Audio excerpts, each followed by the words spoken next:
Hello, இன்னைக்கு பார்த்தீங்கன்னா நம்ம இயேசு உயிர்ப்பிக்கிறவருடைய விடுதலை முகாம். இந்த விடுதலை முகாமுக்கு நாங்கள் எப்படி ரெடி ஆகிறோம், ஷெட் எப்படி ரெடி பண்ணுறோம், அப்புறம் என்னென்ன சமையல் நடக்குது அப்படிங்கிறது இன்னைக்கு விளாக் அவங்க கூட ஷேர் பண்ண போகிறேன்.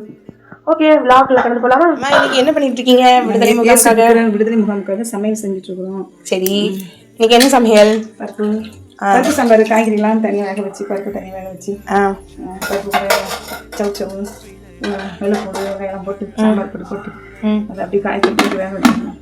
விவசாயம் எடுத்துட்டு காய்கறி தண்ணி வேக வச்சு அது உள்ள போட்டு அது அப்படியே சாம்பார் ரெடி ஆகிடும். சூப்பர் சாம்பார். ஓ சரி சரி. அதாவது பார்த்தீங்கன்னா எங்கள் அம்மா ரெகுலராக வைக்கிற சாம்பாரை விடவும் இந்த மீட்டிங்க்கு வைக்கிறாங்க தெரியுமா, அந்த சாம்பார் தான் வந்து அப்படி சூப்பராக இருக்கும், செம்ம டேஸ்ட்டாக இருக்கும். அது என்னன்னே தெரியாது. இது வந்து எங்கள் அம்மா வந்து டேஸ்ட்டாக வைக்க மாட்டாங்க, ஏன்னா எங்கள் அம்மா நாமளாவே டேஸ்ட்டாக வைக்க மாட்டாங்க. ஆனால் இதில் வைக்கிற சாம்பார் இருக்குது பாருங்களேன், பரலோகத்துக்கே போன மாதிரி அவ்வளோ டேஸ்ட்டாக இருக்குங்க. அது ஏதோ ஏசப்பாவோட கிருபைன்னு நினைக்கிறேன். அவர் ப்ரேயருக்குன்னொடனே அப்படி டேஸ்ட்டாக மாற்றிடுறாருன்னு நினைக்கிறேன். அது இந்த மாதிரி கூட்டு, இந்த கூட்டுக்காக நான் ஏங்குற நாட்கள் உண்டு. இந்த கூட்டை மற்ற நாட்களில் வச்சே தர மாட்டாங்க. அது இந்த செகண்ட் சாட்டர்டே அல்லது ஃபோர்த் சாட்டர்டே மட்டும்தான் இந்த கூட்டையே நாங்கள் கண்ணில் பார்க்க முடியும். எவ்வளோ உழுந்து கேட்டாலும் இது கிடைக்கவே கிடைக்காது. சரி, இந்த நீங்கள் என்ன பண்ணுவீங்கன்னு சொல்லுங்கள். அது உருளைக்கிழங்கு வேக வச்சு நல்லா மசிச்சு, பட்டாணி வேக வச்சு, இஞ்சி பூண்டு பேஸ்ட் தாசல் பண்ணி, அது வெங்காயம் பல்லாரி இதெல்லாம் போட்டு வேக வச்சு, அதுக்கப்புறம் இஞ்சி பூண்டு பேஸ்ட்லேயே வேக வைக்கிறது. அதுக்கப்புறம் எடுத்து பட்டாணி கொஞ்சம் அரைச்சி ஊற்றுவோம். பட்டாணியை முழுசாகவும் போதும், மிக்ஸியில் போட்டு அரைச்சி ஊற்றுறது. அதில் அந்த கறி மசாலா பொடி அதையும் போடுவோம், மசாலா தூள் போடுவோம். அதில் ஸ்பெசிஃபிக்காக கவிதா பொடி தான் போடுவாங்க பார்த்துக்கோங்க, கறி மசாலா. அது போட்டு அவ்வளோதான், ரொம்ப டேஸ்ட்டாக இருக்கும். வெறும் உருளைக்கிழங்கு பட்டாணி போட்டு சாதத்தை வரை சாப்பிட்டாலே டேஸ்ட்டாக இருக்கும். அப்புறம் அப்பளம் பொடி உண்டு, அப்பளம் வச்சுடுவோம். சாம்பார் குருமா குருமா சாதம் எல்லாம் ரெடி பண்ணி செஞ்சிடுவோம். அப்பளம் பொரிக்கிறது என்னமோ நான் தான், அதனாலே அது ரொம்ப டேஸ்ட்டாக மாறிடும். இந்த டைமிங்கில் பொரிப்போம். பட்டாணி அப்புறம் பொட்டேட்டோ குருமா இனிமேல் தான் அவங்க ரெடி பண்ணுவாங்க. இப்போ அடுப்பில் ஒன்று வச்சுருக்காங்களா, அது என்னன்னு கொஞ்சம் பார்த்துட்டு வரலாம். பட்டாணி தான் அடுப்பில் வச்சுருக்காங்களா. ஸோ பட்டாணி இங்கே வெந்துட்டுருக்கு. ஓகே,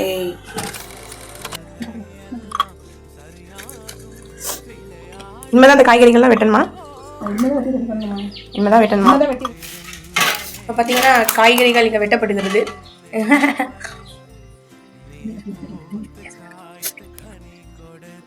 பக்கத்தில் வேறு டீ வச்சுருக்காங்க, திடீர்னு மயக்கம் வந்துட்டு நான் குடிச்சிருக்கேன்.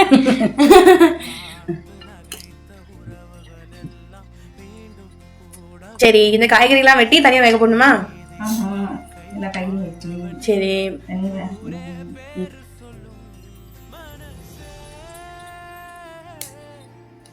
ஏன் 3 பாத்திரத்தில் தண்ணி வச்சிருக்கிறீங்க?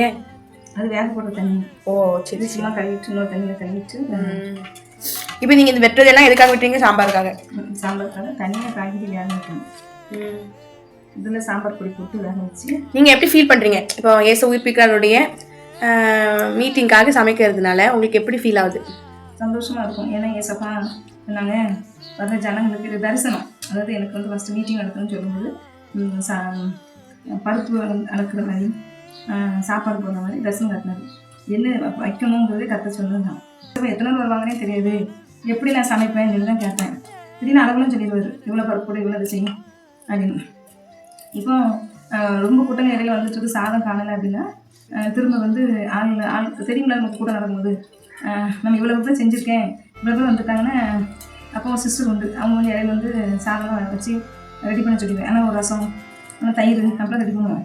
தயிரை வாங்கி கொஞ்சம் யூஸ் பண்ணிக்கிடுவோம், ரசம் வைக்க சொல்லிடுவோம், அந்த மாதிரி பண்ணுவோம். அதேமாரி ஆனால் இன்னும் சொல்ல போனால் ஆண்டு சொல்லுவார், இடையில வந்து செய்யக்கூடாதுங்கிறது. ஃபஸ்ட்டே நீங்கள் செஞ்சு வச்சிடணும். அதுதான் எனக்கு தரிசனமே, அதுதான். ஃபஸ்ட்டே செஞ்சு மூடி வச்சுட்டு அப்படி மூடி வச்ச மாதிரி இருக்கும். செஞ்சு வச்சுட்டு நீ நினைக்கலாம் எல்லாமே ஆறிடணும், ஒன்றுமே ஆறாது, எல்லாமே சூடாக தான் இருக்கும். எதுவுமே சாதம் கூட குளிர்ந்து போகாது. அப்படி கதை கிருபையாக நடத்துவது.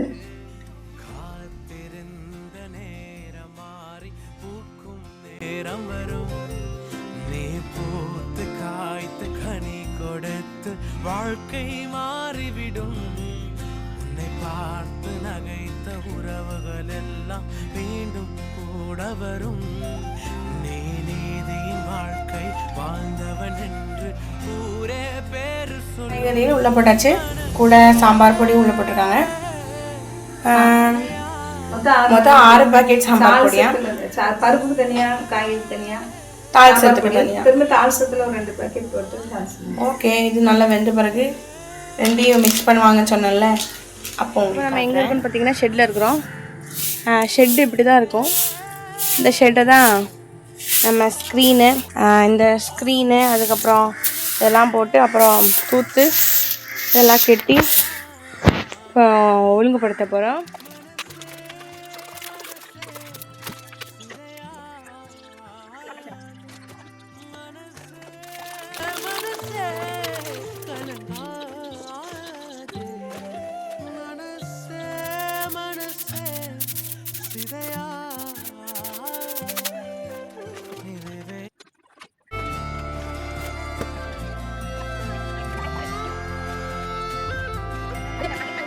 வாழ்க்கை என்பதிலே நிறைவேறா விருப்பம் 1000 இருக்கும். இமைக்கும் பொழுதினிலே நிலை மாறும் நிறைவேறும்.